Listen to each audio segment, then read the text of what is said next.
మీ business ఏదైనా మీ ఊర్లో promotion చేయాలంటే అది సుమన్ టీవీతోనే సాధ్యం. ఇప్పుడే సంప్రదించండి. పార్లమెంట్ లో తలుపులు పెట్టి తలుపులు మూసి మేమందరం కాంగ్రెస్ పార్టీ ఎంపీలందరూ నేను కూడా కలిసి తెలంగాణ తెచ్చినాం. సోదరులారా, తెలంగాణ వస్తే కాంగ్రెస్ పార్టీ తెలంగాణ ఇస్తే ఈ దుర్మార్గుడు కేసీఆర్ ఈ బక్క ముఖ్యమంత్రి బక్కుడు మొత్తం మోసం చేసినారా? ఆయన ఫామ్ హౌస్ కాదనేమో కొండపోచపల్లి దర్బారు పెట్టుకుండు. 1000 ఎకరాలకు కాలువలు తీసుకుపోయిండు. మన ఆలేరు నియోజకవర్గంలో ఒక్క ఎకరం అన్న పాలిచ్చిండా? 10 ఏళ్లలో వచ్చిందా? ఒక్క ఎకరం నీళ్ళు వస్తున్నాయా? రిజర్వాయర్ కట్టుకొని ఫామ్ హౌస్ లో కాలువలు తీసుకుపోయింది. కానీ మన గంగమల్ల రిజర్వాయర్ పట్టించుకుంటా? మరి ఇండ్లు కట్టించిండా? ఏం చేసిండు? పేదలు మన పిల్లలకు ఉద్యోగాలు ఇచ్చిండా? ఏం చేసిండు? మరి 10 ఏళ్ళు అధికారాలను అడ్డం పెట్టుకోండి. బీఆర్ఎస్ నాయకులు కొడుకు బిడ్డ అల్లుడు బీఆర్ఎస్ వాళ్ళు అడకదినేటోళ్ళు 1000 కోట్లు సంపాదించుకున్నమాట. వాస్తవం కదా? అవునా కదా?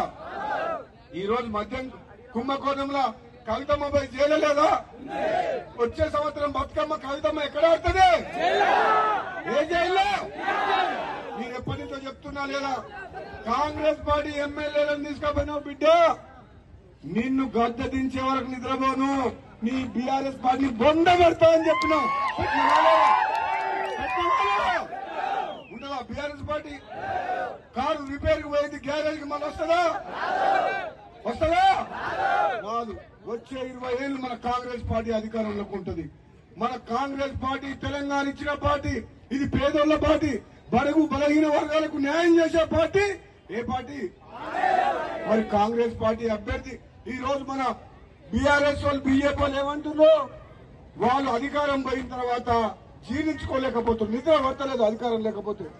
మన కాంగ్రెస్ పార్టీని తెలంగాణ ప్రజలు దీవించి అధికారంలోకి తీసుకొస్తే ప్రభుత్వం ఏర్పాటు చేసిన తెల్లారి నుంచే మీ గవర్నమెంట్ పడిపోతుంది అంటున్నా లేదా?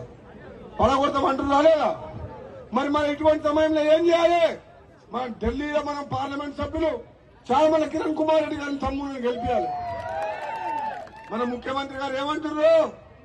మీ గేట్లు ఓపెన్ చేస్తే నీ టీఆర్ఎస్ ఖాళీ అయితే అంటున్నారు. అవుతా కాదా? ఇప్పుడు బీఆర్ఎస్ వాళ్ళు వస్తుంది, రెడీగా ఉన్నారా లేదా? కండువాలు కప్పొద్దని మనం ఆగినాం, కానీ లేకపోతే బీఆర్ఎస్ దుకాణం బంద్ అయిపోతుంది. అవునా కాదా? అవుతుందా కాదా?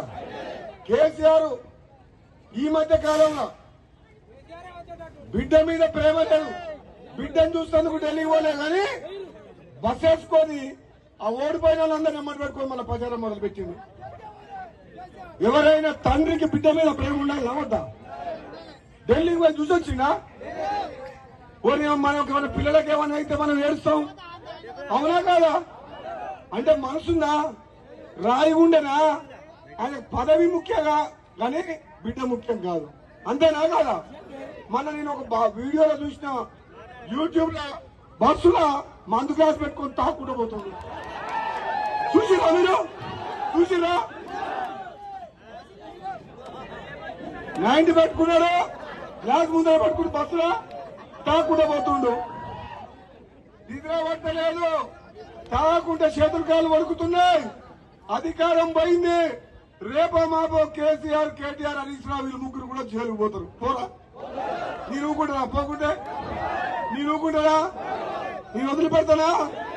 నేను ఒకటే చెప్పినా, బిడ్డ 10 ఏళ్ల పాటు మా కాంగ్రెస్ పార్టీ కార్యకర్తల మీద కేసులు పెట్టి అధికారాన్ని అడ్డం పెట్టుకొని అడగనేమో మీరు 1000 కోట్లు 1,00,000 కోట్లు దోసుకుండ్రు. దోసుకున్న సొమ్మంతా కక్కిచ్చి మిమ్మల్ని జైలు పెట్టకపోతే నా పేరు రాజగోపాల్ రెడ్డి కాదని చెప్పి వదిలిపెడతామా? వదిలిపెట్టే ప్రసక్తి లేదు. ఈ కాంగ్రెస్ పార్టీ తెలంగాణ ఇచ్చింది మా సోదరిమణులకు, మా మహిళలకు, మా కష్టాలున్న పేదల కోసం తెలంగాణ వచ్చిందని కేసీఆర్ కుటుంబం కోసం రాలే. ఈ పేదోళ్లకు అండగా ఉండే పార్టీ కాంగ్రెస్ పార్టీ. ఎవరు ఎన్ని చెప్పినా కాంగ్రెస్ పార్టీ ఏదైతే హామీలు ఇచ్చిందో ఆలస్యమైన దశల వారీగా ఒకదాని తర్వాత ఒకటి హామీలు అని చెప్పి హామీలు ఇచ్చిన హామీలన్నీ కూడా నెరవేరుస్తామని చెప్పి నేను చెప్తున్నా. మీ ఆలేరుకు అండగా ఉంటా. ఆలేరు రైతాంగానికి ఒక మాట చెప్తున్నా, యాదగిరి లక్ష్మీనరసింహ స్వామి ప్రమాణం చేసి చెప్తున్నా, నేను బీర్లా కిరణ్ కుమార్ రెడ్డి కలిసి ముగ్గురం కలిసి మీరు తమ్ముడిని కిరణ్ కుమార్ రెడ్డి గెలిపియండి. రేవంత్ రెడ్డికి అత్యంత సన్నిహితుడు, మీ ముగ్గురం కోమటిరెడ్డి వెంకటరెడ్డి మా అన్న రేవంత్ రెడ్డి మేము 5 పంచ పాండవుల్లాగా ఉంటాం.